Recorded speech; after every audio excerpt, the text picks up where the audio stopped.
Welcome to the buzzing Top 10 channel. High on the mountain, as the winter woes tighten its grip on weary rangers, the stories of a towering monstrous silhouette that leaves behind mysterious footprints have been a nightmare for many and an obsession for few. The Yeti is not for the faint-hearted. If you are brave enough, let's try to unwrap this mysterious creature and the stories that revolve around it.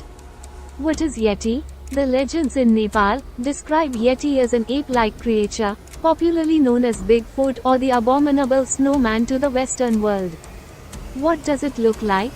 The Yeti is described as an aggressive, hairy creature with giant feet and razor-sharp teeth. The two-legged, ape-man creature is said to scale the freezing mountains in solitude, often yielding a stony weapon. Asian vs. Western belief on Yeti. In Asia, the Yeti is a prominent figure in the legends and history of the indigenous communities of Nepal, such as the Sherpa. Also known as Mehteer in Tibetan culture, the origins of this creature are firmly rooted in folklore. Many believe that the stories were told to instill a sense of danger that lurks in these remote regions and to prevent children from wandering off. Few communities also consider the Yeti as a deity.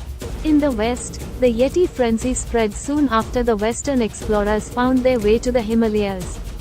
With first-hand accounts of the Yeti sightings from the locals, the Western world began to believe that the Yeti was not just a mythical creature from the folklores but rather flesh and blood, roaming the mountain ranges, leaving behind disproportionately large footmarks, igniting the curiosity of the world. Amongst all the mythical creatures known to this world, the Yeti received much attention in scientific journals. Do Yeti truly protect the Himalayas? According to the pre-Buddhist religion Bon, the Yetis are the rulers of the creatures of the forest. Buddhists believe that they are the protectors of the Himalayas as they consider the snow-clad remote region to be a sacred place. Which regions claim to have sighted Yeti the most? Yeti sightings have been claimed in regions like Siberia, Central and East Asia. In Asia, Yeti is believed to have inhabited the Himalayan ranges that span across Nepal and Tibet. Evidence of Yeti so far? In 1948, when Peter Byrne, a Royal Air Force official, was on a vacation, he spotted a Yeti footprint near the Zemu Glacier. Sir Edmund Hillary and Tenzing Norgay reported that they saw large footprints on their expedition to Mount Everest in the year 1953. However, they expressed that they didn't believe in the existence of the mythical creature as the reports were unreliable.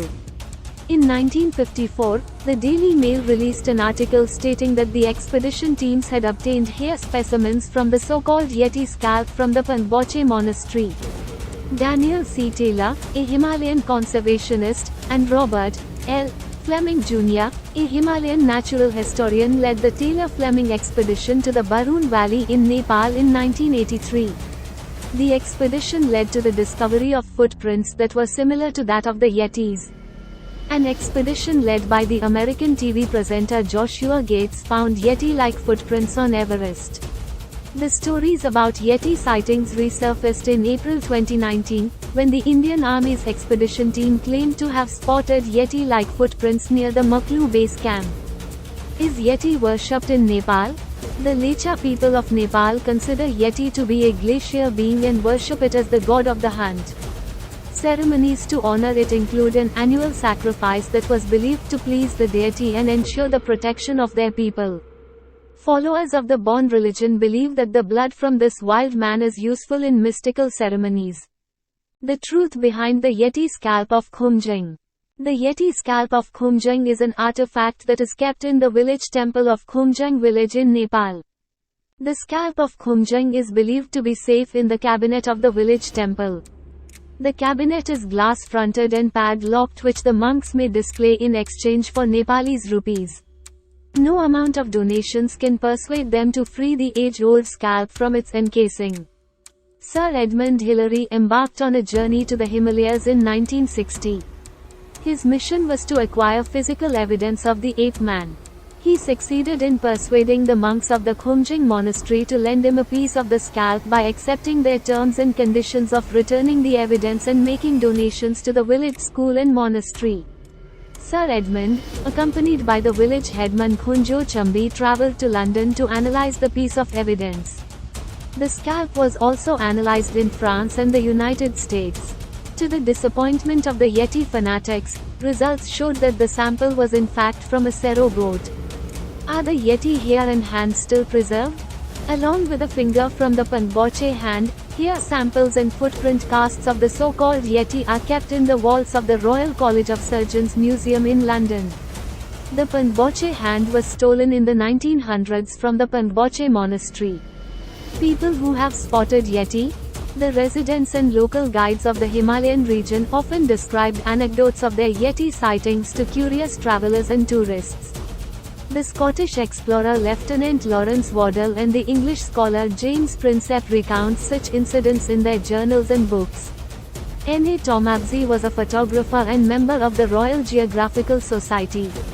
In 1925 he wrote about the time when he spotted the creature near the Zemu Glacier. He said the creature shared an uncanny resemblance to a human.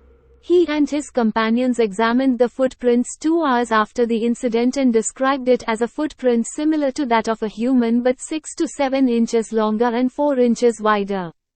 In his book The Long Walk, Slavomir Ravich stated that 2 biped animals blocked their path while he and few others were crossing the Himalayas back in 1940. According to him, these creatures seemed to be doing nothing except shuffling around the snow for no apparent reason.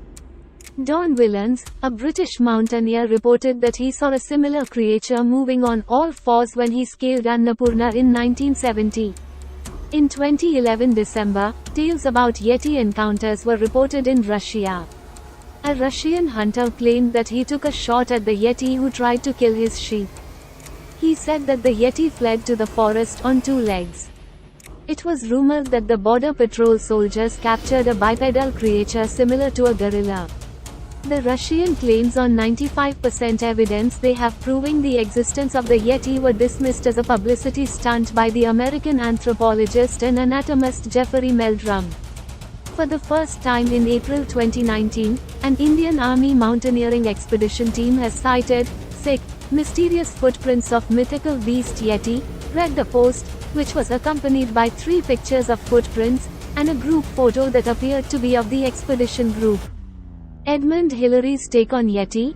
Sir Edmund Hillary, who acquired the sample of the Khumjung scalp on the 1960-61 Silver Hut expedition, said that he would wait until the test result of the hair specimen was ready before he voiced his theories. He also expressed that he didn't believe in the existence of the strange creature unless something turned up in the test results. What are the test results on the so-called hand, scalp, or hair of Yeti? The hair specimens of the alleged Yeti scalp acquired from the Panboche monastery in 1954 were tested by Professor Frederick Wood Jones, an expert on the subjects of human and comparative anatomy. The study involved a comparison of the hair of known animals and that of the specimen. From his study, Jones concluded that the hair sample was not from the scalp but rather from the shoulder of a hairy-hoofed animal. Though he ruled out the possibilities of a bear or an anthropoid ape, Jones failed to identify the animal from which the sample was taken.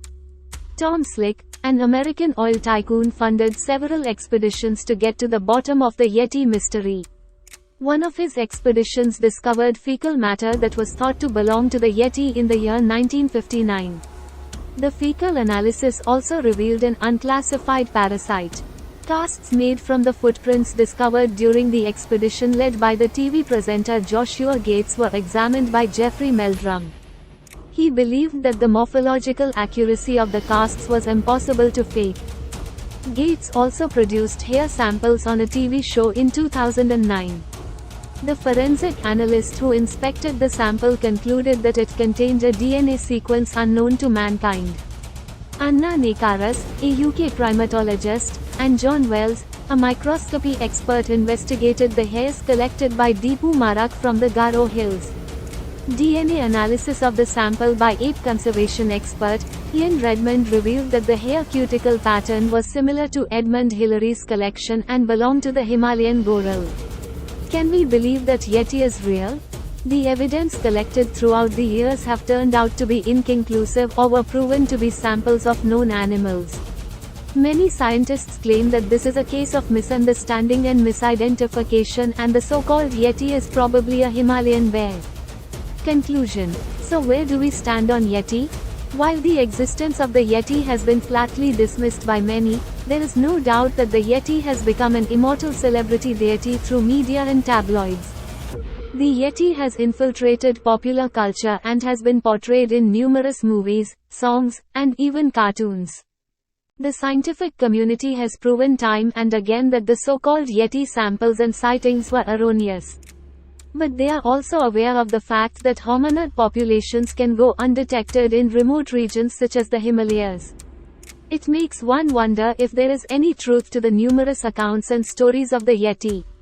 So, has this gigantic creature evaded human detection? Do they still roam the land on cold winter nights, pouncing on unsuspected explorers? Even if you spot the Yeti, don't let the Yeti spot you. As the story goes, you are good as dead.